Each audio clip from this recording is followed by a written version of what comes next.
Heading into November, online campaign ads remain virtually unregulated, so social media and internet giants are trying to police their own ads. But our national investigative team has found that it's inconsistent and potentially unfair to candidates and parties. Here's Investigate TV's Lee Zurich with a look at what's slipping through the cracks. On social media sites, political campaigns are trying to click with voters by quite literally getting clicks.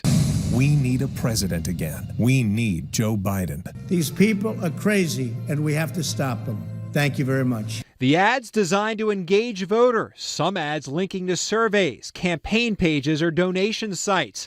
Online ads allow candidates to target specific voters while saving money. For one thing, it's cheaper than television and radio also. But while ads you see on TV stations like this are regulated, the ones you click with your mouse have no government oversight. They aren't regulated at all.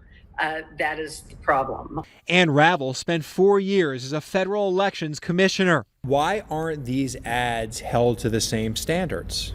They should be. They are no different than ads that you would see on television or in the radio. Instead, the government has essentially outsourced regulation to Silicon Valley, allowing big tech companies to set their own standards. Facebook, Google, Twitter, they all have different rules. And so the information that's being provided isn't the same. And that's what people need in order to make good decisions when they vote. In March, Facebook pulled down an ad placed by Biden for president for violating its rules. Facebook didn't tell us why it pulled the ad.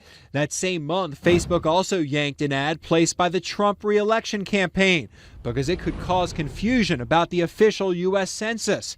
But our analysis shows it appeared on Facebook feeds at least 3 million times before Facebook pulled it. By putting the responsibility, all the responsibility in the hands of these networks is basically like giving the keys of a car to a 13-year-old without any training and saying, okay, go head out there and drive. Since May of 2018, Facebook reports ad spending related to social issues, elections, and politics totaled $1.76 billion. You do need regulation so that way one campaign or two campaigns don't have an advantage over another because the other two campaigns are doing something that isn't basically should be regulated but isn't, and you have the other campaign who is playing it fair and square. There needs to be a level playing field. Google reports 400,000 political ads have run since May of 2018. The top spenders, Michael Bloomberg's presidential campaign, 2 committees for Donald Trump, 2 for Joe Biden, and campaigns for Tom Steyer, Bernie Sanders, and Pete Buttigieg. Google flagged ads by all but one of those campaigns for policy violations.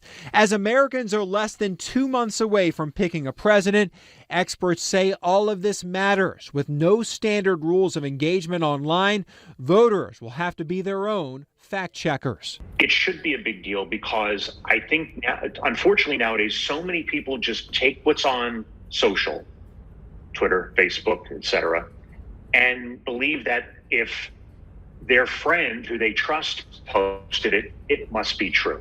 Or if they see it on his page or their page, they must not, why would they try to fool me? That's why it's important, because we need to make sure that what is going out is as truthful as possible. Lee Zurich, Valley News Live. Facebook and Google did not respond to our team's questions or requests for an interview. In the last 2 years, there have been bipartisan efforts to put some clear laws on the books, but so far, no movement. With the Bison's first football game coming up Saturday, there are more than just plays that the team is preparing.